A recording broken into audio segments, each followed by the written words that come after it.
Good morning, ladies and gentlemen. Today we have special guests Fidel Castro and Fulgencio Batista here to discuss the occurrences of the revolution in Cuba. First, we will begin with Fidel Castro, live from Cuba. Well, hello there, Mrs. Gordon-Levitt. How are you today? I am very well, my dear friend. So explain to us how you managed to come into power. Well, I first led a revolt against Batista. However, the attempt had failed, and I was sentenced to 15 years in prison.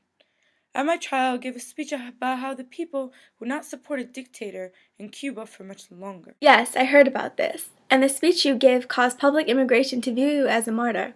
What happened after this? Batista, because he felt his powers loosening after I gave my so accurate and articulate and perfect speech, absolutely no one could criticize it, called for a 90-day siege, allowing no civil rights. Gosh, a 90-day siege? So what happened next? Batista lifted the siege for some time, but this was all a part of his cover for evilness he had within his heart. So if everything was calm, when did the real revolution begin? 81 others and I banded together and went aboard the Granama, going to Mexico from Cuba, hoping to spark an uprising. This, however, failed due to the devil Batista, who knew we were coming. He arrested some of us, but Che Guevara, my brother Raul, myself, and 9 others managed to escape. The government announced me dead, though me and my soul were fully alive. How did you gain more strength after this event? I was smart. I knew a guy who knew a guy that was a newspaper writer. I gave him updates about what types of propaganda to put throughout the country. An opposition against Batista after this had happened. What happened in the result of the propaganda? My revolt had planned many attacks, such as beginning bombings, schools and cinemas, in order that Batista's regime could not protect the people. They planned it a few months ago, in March, where they had almost captured and killed Batista, which then led him to beginning to hide and not go out in public as a precaution. Okay, well, this is all the time we have left today for you, Mr. Castro. Thank you for your time. No problem, Mrs. And all hail Cuba. Now we will take a look at the other side of this revolution. Today we have Fulgencio Batista here to talk to us about how he felt about this revolution. Hello, thank you for having me today, Mrs. Gordon-Levitt. No problem. It's a pleasure to have you here today, Batista. So, how about you take us back before the revolution? How are things going in Cuba? Well, Cuba was able to declare independence from Spanish rule with the help of the U.S. And in 1902, the Republic of Cuba was created. However, the U.S. was still able to intervene in our finances and such. And why was the U.S. so interested in Cuba?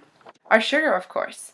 We produced it and exported it to them, but in return, we got a lot of American supplies. Okay, we will discuss Cuban ties with America later.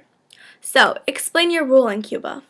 In 1934, I ruled Cuba with armed forces and appointed presidents.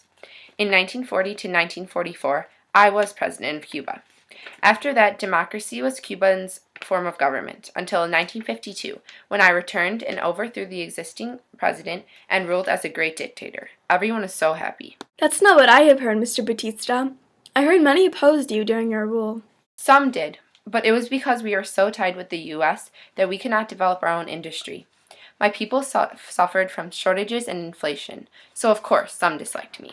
So, then how did Castro rise to power? He was part of the Orthodox Party and gained a lot of popularity. After that, he led the revolt against me. What happened during the revolt? Well, there were 3 stages. The first was the attack against the Moncada barracks, a military garrison. It was led by Castro, and they attacked and tried to get weapons that could spark a revolution. I imprisoned Castro for what he deserved. However, I later released him and sent him to exile in Mexico.